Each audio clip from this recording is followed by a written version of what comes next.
Hello and welcome to Butter Movies. When last we tuned into Taylor Sheridan's espionage thriller, Jo, on the heels of beginning her new Lioness training, came to realize that Captain Josie Carrillo was not at all forthcoming when she was first recruited to gain intel on Los Tigers, aka the Chihuahua and Coahuila cartel that kidnapped a U.S. congresswoman and likely has ties to both the Mexican government and China. What is a Lioness trainer to do if their undercover asset cannot be trusted to be loyal to her country? Related stories. Morgan Freeman Lioness. Morgan Freeman has acted in his fair share of White House drama. Here, he explains why Lioness is different.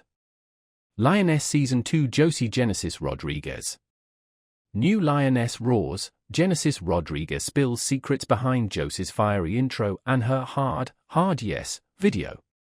That is the dilemma now facing Jo, Zoe Saldana, and her superiors, as seen in Twine's exclusive sneak peek from this Sunday's episode. When last we tuned into Taylor Sheridan's espionage thriller, Jo, on the heels of beginning her new Lioness training, came to realize that Captain Josie Carrillo was not at all forthcoming when she was first recruited to gain intel on Los Tigers, aka the Chihuahua and Coahuila cartel that kidnapped a U.S. congresswoman and likely has ties to both the Mexican government and China. For one, Josie is quite aware of her immigration lawyer father's true involvement with his brother's cartel. Also, she does speak Spanish, despite originally claiming otherwise. Congratulations, Jo. You recruited a mole, CIA officer Kyle remarked after Josie revealed herself. Jo herself was not at all pleased, either. Your father is a lawyer? You don't speak Spanish? You think we're f***ing amateurs, she barked at Josie. We do this for a living. Josie denied signing on as Lioness to secretly protect her family and reiterated that she loves her country. But do you love it enough to put your father in prison, asked Jo. To destroy everyone she loves and everything they built? In the sneak peek above, from Season 2's 4th episode, 500 children, Brian, Michael Kelly, and Caitlin, Nicole Kidman, tasked Jo with assigning a shadow to Captain Carrillo to take immediate and deadly action in case the Lioness in fact flips on her country. Jo doesn't trust the new Lioness. For all her time and experience behind the intelligence curtain, she still insists on running her operation in good faith. For the love of country, warts and all. But as resident queen of pragmatic CIA gallism Caitlin Meade reminds her, Jo shouldn't trust any of them. Trust, in other words, is not a luxury available to anyone who serves the agency. Spycraft is the liecraft, and Jo suspects Josephina Carrillo's story isn't her whole story. The trick is figuring out what to do with the truth once you extract it. This week, Captain Carrillo arrives at Fort Bliss, the temporary rough-and-tumble home of the Lioness crew, and gets a condensed, but no less nightmarish intro course in militant espionage, while Jo gets another quick fix of Full House-style domestic play, and Caitlin greases some wheels of power in Washington. The button gets pushed on Josephina's cover, with news of her discharge spread over cable news. Back at the saucy exposition meeting room, our bigwig Greek chorus of Mullins, Mason, and Holler express concern over the convenience of their new assets cover story and point out the historical stickiness of CIA operations moving drugs across the border. A quick nudge from Caitlin gets the real concern out of them, though public outrage over the congresswoman's abduction isn't holding, and the press is resisting a push for greater awareness. The response is divided on party lines, and as the show has reminded us at least twice every episode so far, there's an election looming. The president is polling at 40% and they need more support from their side of the aisle to move on their current plan, as if we needed to be reminded of our real-life election. We'll see how that plot point affects the enjoyment of the show come next week. Yikes! Josephina is flown into Fort Bliss and picked up by Bobby, Jill Wagner. Right away, she is shown that working with the CIA is not going to be like her time in the army. Things get no better when she meets the rest of the team, who basically ignore her. She asks what they have to do to get past the awkwardness. But the team says nothing, they don't want to know anything about her aside from her cover, and she doesn't need to know anything about them. The next morning Josephina gets a rude awakening to the team's living arrangements, as they all share a single latrine. She's apparently shy about showing herself naked, but Tucker, LaMonica Garrett, tells her where she can get some privacy.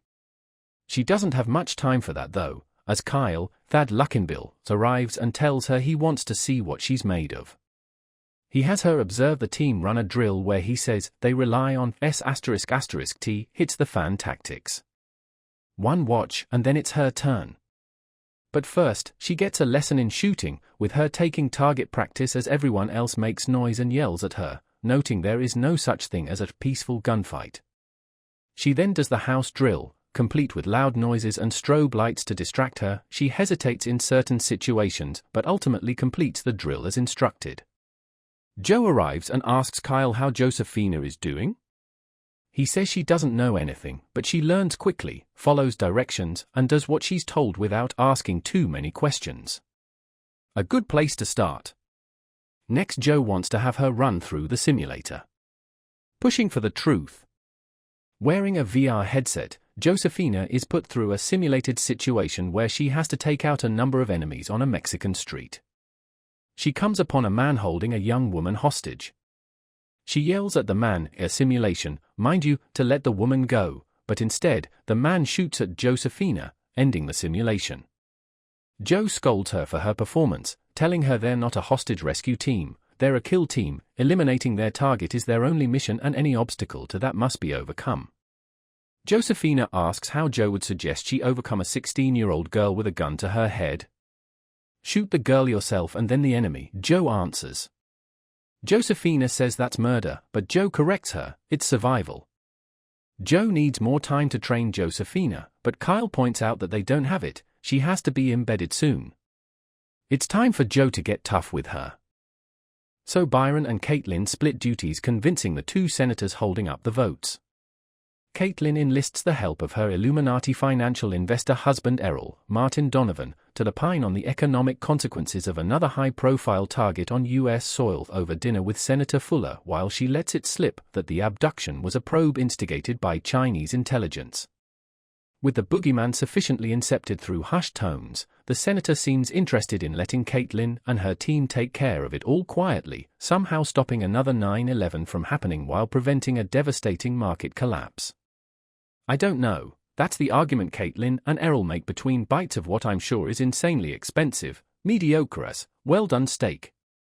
And I guess it's enough to get the Senate on board and procure a black fund for the mission. Only 3 episodes in, and Joe's home life pattern is already getting a bit redundant. Pull up to the driveway with a melancholy mix of weariness and relief, get triggered into perceiving a phantom threat, draw a gun, and almost shoot a family member. This time, though, she catches Dr. Neil enjoying a quiet afternoon bath while the girls are away. I think we can officially hand the devoted and devastatingly hot TV house partner championship belt, husband, wife, or otherwise, to Dave Annable, who's so goddamn handsome as to make these otherwise hilarious sitcom-y family intrigue worth sitting through. The whole "you should be happy your parents love each other" scene after Kate walks into direct view of her parents' parts mid-smash had me in tears. Even when they stick him with the task of arguing with his daughters about their friend being non-binary over breakfast, complete with a groan-worthy appeal to the free exchange of ideas, cribbed from whatever episode of the Joe Rogan podcast he heard that morning. Just when I thought my sexual orientation was shifting from Zoe Saldana verbally destroys someone to Dave Annable makes eggs. Anyway, on her way out the door, Joe backs him up with a little CIA mom twist. What your father means is ideas are meant to be challenged. He has the right to disagree with you, and you have the right to disagree with him. There are nations where that right doesn't exist, and those are the places you don't want to visit. Joe goes to those places so they don't have to, etc., etc. The inner conflict between her patriotism and detached realism seeps through the things she tells her family as justification for her absence. Like Joe, the Lioness series continues to run on the mythical boomer centrists' vague distrust in our institutions undercut by a resounding belief in the fractured American white hat mythos. It also continues to exhibit the type of uncanny, lizard-brainy images of combat and violence to erupt from Hollywood's deep well of dissonant, yoked espionage dramas. Josephina's welcome to Fort Bliss is characteristically cold and all the more abrasive by the lack of privacy in the open bunk, co-ed showers, and open latrine.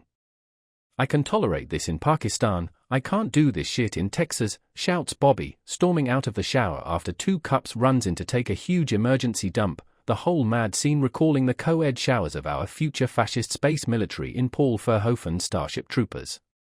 Josephina suggests they break the ice and get to know each other at dinner, but the Lioness crew isn't interested in getting to know their Lioness this time around, not beyond her cover. "We don't got time to learn both," says Tucker.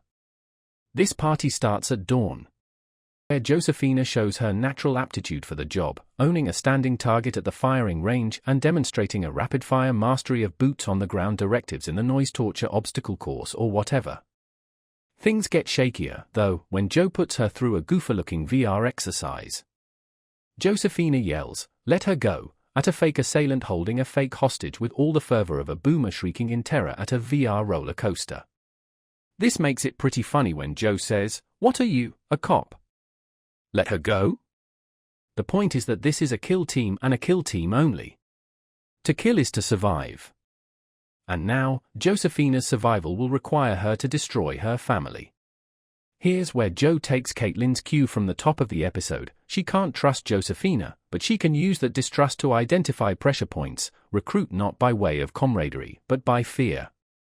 Josephina told them a heavy stack of lies, that she didn't know her father and uncle's business and didn't speak Spanish, enough to put her away as a mole with a phone call to the military police. If she lied to protect her family, how are they supposed to believe she'll destroy them for love of country? Josephina claims she broke away from them a long time ago because she didn't want to know or have anything to do with the cartel. She seems to be telling the truth on that count, but the truth doesn't matter when she's already been cast in the central role of this operation. Under duress, she plays her part and makes the introductory call to her father. All in a day's work when you're in what Caitlin Mead calls the sovereignty of our nation business.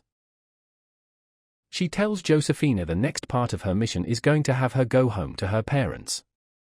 When Josephina argues she doesn't have a close relationship with her family, Joe rips into her on that. She doesn't believe she's oblivious to her father's cartel connections and wants to know what else Josephina failed to tell her. Kyle and the rest of the team come over to add to the intimidation factor. When they speak Spanish to her, Josephina breaks and reveals she can indeed speak Spanish. They now claim Josephina is a mole and will have military police take her. Josephina pleads her case, saying she stayed away from her family because she didn't want to know their business. But Joe is confident she does know about it and that she could just be protecting her family. Josephina says she joined the Lioness program because she loves her country. Enough to put her father and other members of her family in jail, Joe asks. Joe gives Josephina one chance, putting her phone in front of her. Through tears, Josephina picks up the phone and calls her dad.